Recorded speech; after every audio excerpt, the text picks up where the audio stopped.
animals imprint upon each other. He imprinted upon you, especially during a very young formative age. Mm-hmm. So how did, and you were talking earlier about how each artist, each producer and mixing audio artist has their own kind of signature and fingerprint.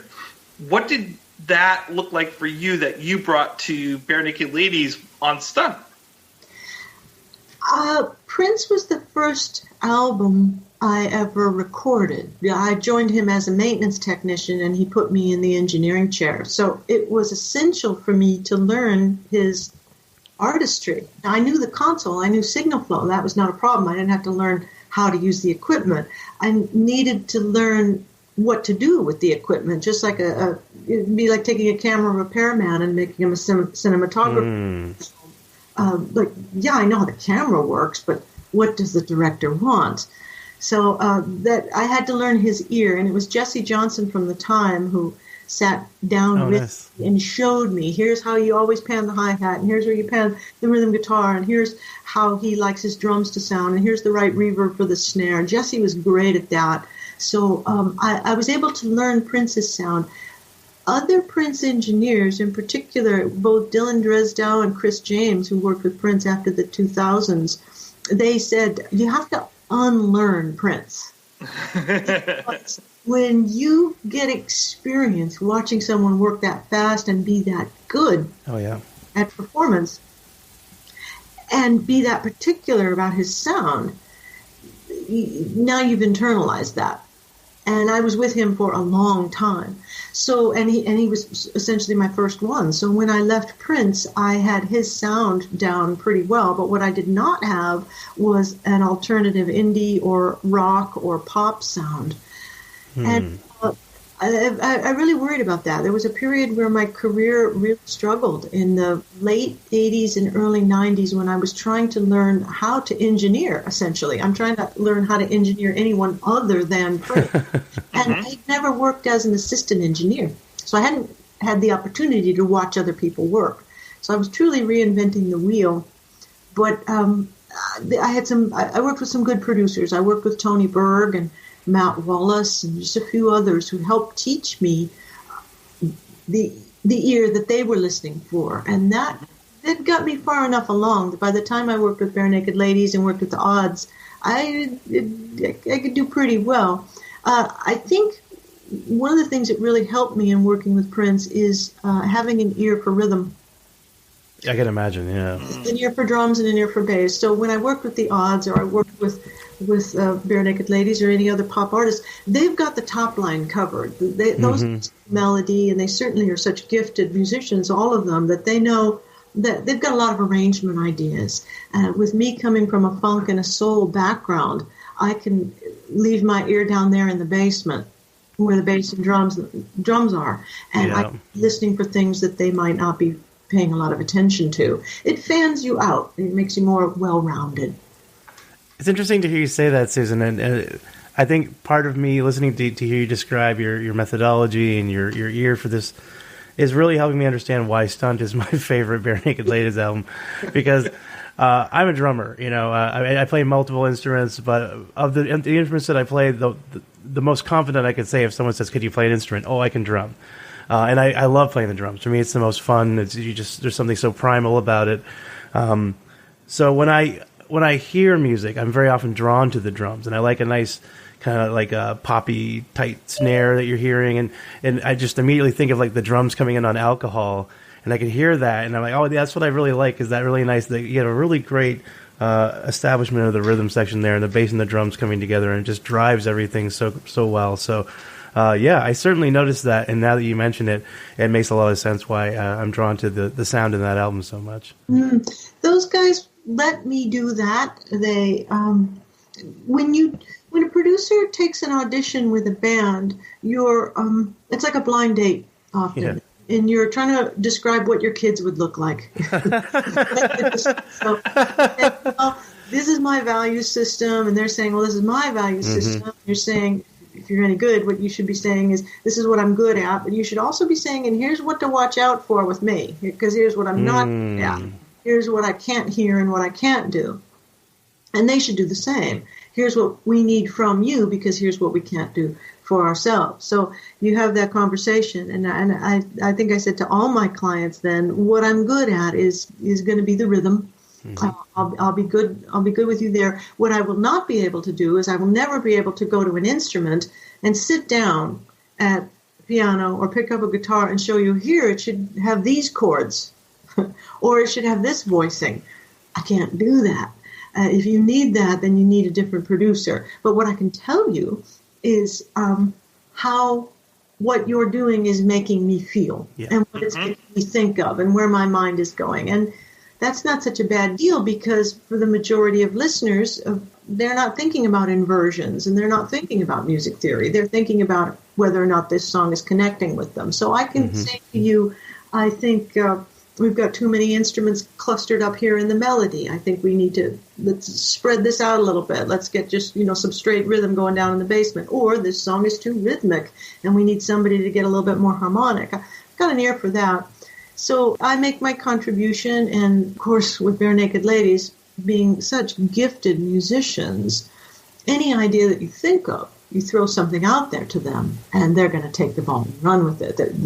They're so easy to work with because at that point they were smart and so adept at their instruments, fluid, that they're going to be able to give you a variety of expressions. Excellent. We were talking about kind of the study of the psychology behind consonance and dissonance. It reminded me of, I took a very, very brief look at your doctoral thesis from McGill, and I was just kind of fascinated by this idea.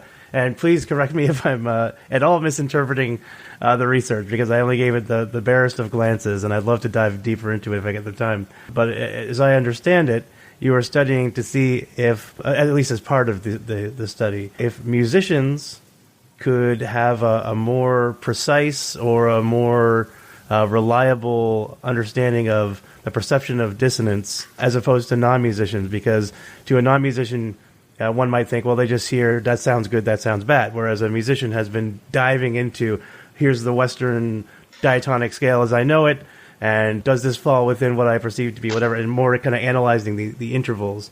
Could you, I know it's like a 200-page doctoral thesis, but could you briefly talk about it? Because I think it's a fascinating topic, and I'd love for you to be able to share that with our listeners. Thanks. I was very interested in the origins of consonance and dissonance. Pythagoras was interested, Euler and Leibniz and Helmholtz, and a lot of mathematicians have been interested. At the heart of the question is, are some intervals naturally good? And I almost did an Ed Grimley voice from SC. Tritone. Is it the devil? Is it bad? One of my favorite intervals. I love Ed Grimley so much. I love Martin Short.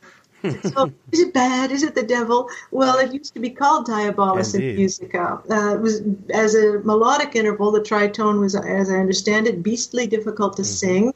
And as a simultaneous interval, somehow it just didn't sound as sweet as a perfect fourth and perfect fifth. So Pythagoras and some of the mathematicians were saying, what's up with that? Why is it that the octave and the perfect fourth and the perfect fifth and these beautiful intervals that sound so sweet, why are the tones of those intervals related to each other by small numbers? An octave is 1 to 2, perfect fifth is 2 to 3, the perfect fourth is 3 to 4, and then you get up there to the tritone, which sounds kind of and it's related by bigger numbers, 32 to 45. You get your minor sevenths and everything. So Helmholtz proposed in the 19th century that there'd probably be it's going to be a biological, physical reason for that. And it wasn't until the 1960s that Georg von Beckersche showed that, it's our ear. So I am going to answer your question, but a little bit of a history. No, please, I'm fascinated. Our ear has an easier time of hearing apart frequencies that are nice and separated, just as our eye has an easier time resolving harmonious and nicely separated colors. If you see a friend approaching you from down the street and your friend is wearing a plaid sweater, from a good long distance you're going to be able to tell that it's a plaid sweater if it's navy blue and red and white. But if your friend just happens to be wearing a plaid sweater that is blue and green and purple, from a distance, those colors are all going to blend in because the frequency separation is so narrow. So blend in. It's going to be hard to resolve the independent colors of that. You'll have to put your face right up to the sweater to see. So it's the same thing with musical intervals. The tritone contains more closely spaced harmonics. And those closely spaced harmonics cause interference in the inner ear, and it makes it just a little bit rough, just a little bit. The way the roughness would be on your fingertips, a little bit rough, like denim. So the tritone is denim, and the octave is silk. Nice comparison. I love that. Yeah. So, and the minor second and the major second have that low wah, wah, wah, wah. The amplitude modulation like corduroy, or they're very rough. The question then becomes, what does the brain care? Does the brain care? Like, that's the ear. The ear shows us that there's a mechanical difference, but does the brain care? And chapters 3 and 4 in my thesis were interested in that question. So to answer it, I threw a whole lot of musical dyads, just two tones together, at the brain of musicians and non-musicians to see, in an auditory short-term memory experiment, which ones would stick. The brain treat them differently. And no, the brain doesn't really treat them differently. The only interval that didn't last in short-term memory really very long was the octave, probably because it's boring. Yeah. It's boring. So the difference between musicians and non-musicians, when we regard musical intervals and when we regard music, is that musicians have this music tonal theory, Western tonal theory, with which to prejudge the tritone's dissonance. They know that in theory, this interval has been used since ancient times. Ooh, it's bad. Ooh, it's bad. And that our music evolved to regard the perfect fourths and fifths and the octaves as being sweet from the gods, right? So I just got an alert on my... I was just wondering if it was mine. So. No, it was mine. So from the gods, the consonant intervals are from the gods. They made that separation in the early days of music theory, and we now, human beings, society, have associations. We consider the minor seventh to be more dissonant than the minor third, or the major third. In any case, for non-musicians without that formal training, it's all good. Yeah. So it's completely a learned behavior then. It's a learned value that we're ascribing to it. That's really fascinating to me. It's completely a learned behavior. So it has its sensory origins in the cochlea of the inner ear. There are physical differences between rough and smooth. The consonant intervals as smooth and the dissonant intervals as rough. But it does not follow that roughness is unpleasant. And it follows that denim is a worse fabric than silk. It just simply doesn't follow. They're just different.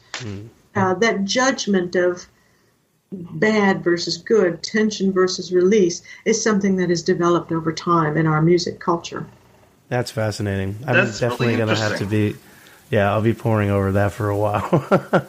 It makes me think of one of the Beatles songs. I'm trying to remember exactly which one. It was written by George Harrison. That is written in this dissonant type sound. Oh, I wish I could just...